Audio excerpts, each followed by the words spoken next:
Is this journalist here a criminal? Or are all journalists criminals? According to their logic, they are. But let's talk about it.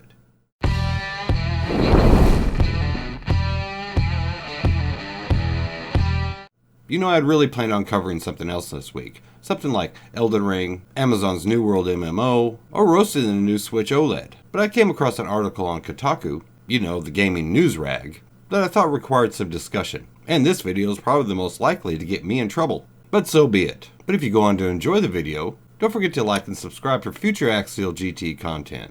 It really helps out with YouTube's algorithm, and it's much appreciated. So let's get started. This is the article in question. NYPD game truck wants kids to forget cops are bastards. Mario Kart is the latest tool the notorious department is using to astroturf police brutality. Now I'll go over this article and give my thoughts throughout, plus a huge summary at the end. So let's go over this. The article starts off, over the July 4th weekend, NYC reporter Gwen Hogan shared a photo of New York City Police Department's latest attempt at community outreach, the largest local law enforcement agency in the United States, to launch a game truck full of consoles, seemingly entice children to spend more time around cops. The game truck is an initiative from NYPD's Community Affairs Bureau. Among other things, the office states its ostensible goal is to strengthen relations with the communities the department polices and reduce youth crime by the way of enrichment, diversion, and intervention programs. A news report from last month chronicled the truck's official debut and showed children inside playing Mario Kart 8.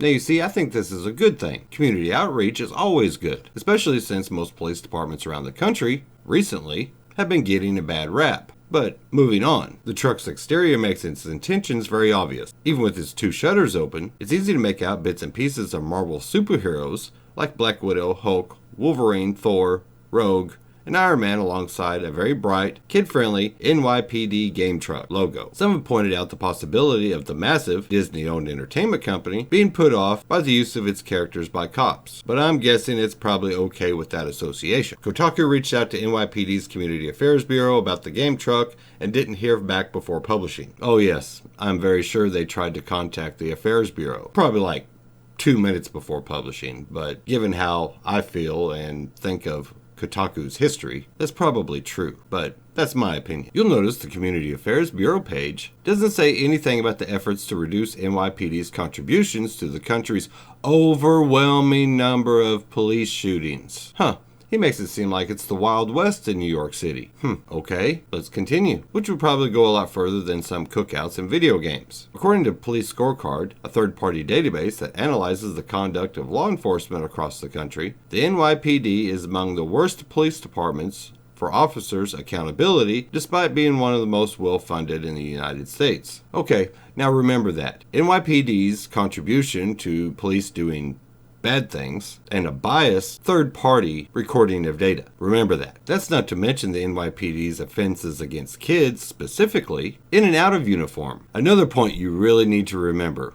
I will get back to that one. The department is known to surreptitiously collect DNA from children for entry into the city's database. And just a note, I assume it wouldn't be too difficult to lift fingerprints from a PlayStation or Xbox pad. And that's not to mention recent instances of officers soliciting bad things from kids and doing bad things to teenagers. He goes on to say, no, the NYPD event is probably the last place I would send children. With police budgets only increasing in response to bogus fears of a new crime wave, I fully expect departments from across the United States to turn tactics like the NYPD's game truck to massage their public image while simultaneously continuing to brutalize the population. Well, after spending that money on surplus army tanks and weapons, of course, how else are they going to live out their violent fantasies against peaceful protesters? Okay, I'm just like everybody else. I do not like it when the police are behind me. Making us popular when they flash us like that, they ain't friends. So let's think of this logically, because it's only logical. And the reason I'm making this video is to bring a little levity to this situation. So let's talk a little bit about statistics. Ian Walker, the author of this article, slightly misinformed. There's not an overwhelming majority of police shootings that the NYPD contributes to. I'll give some examples. About 90% of all police work are just police calls. Somebody just called the cops for help. The rest are investigations. So let's take a look at another article. This article right here shows that what Ian is proposing does not happen, and it actually gives facts. In the article, it uses 2018 as an example. Radio dispatches in 2018, collectively in all 5 boroughs of New York, had the number of calls at 6.1 million, an average of 16,712 calls a day. And in 2018, the NYPD had in its employment 36,484 cops. And out of that, only 35 incidents were use of force. So that means 99.9% of the time, there was no use of force. And the article goes on to break down those 35 different incidents. 17 were involved a criminal suspect, 4 were during an animal attack, 8 were unintentional discharges, 4 were police taking their own lives, and 2 were attempted people taking their own lives. Then it breaks it down even further. Out of the 17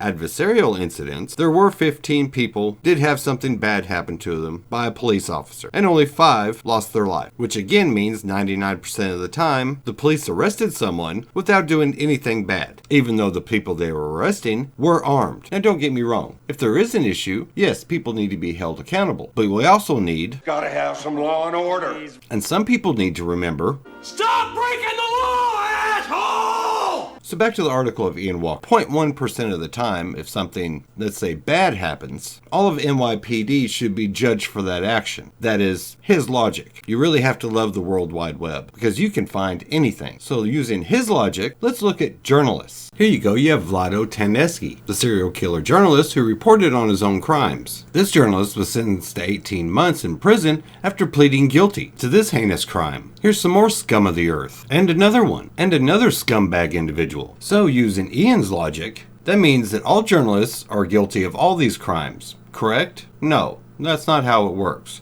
That's the problem with lumping everybody into the same category. This is not high school anymore. We're supposed to be all grown up. So before he actually tarnishes others' reputations, it is possible with a little role reversal, somebody could tarnish his. But anyway, I think Ian needs to adjust his logic. Now I was going to get into all the peaceful protesting thing, but we all know how that turned out. Nothing says protesting like burning and looting. But what do you guys think? Tell me in the comments below. I read all of them. And I know this is kind of a divisive topic, but I just couldn't help myself. But I do appreciate you watching. And don't forget to like and subscribe for future Axial GT content. Until next time, my friends, I am out of here. You all have a good one.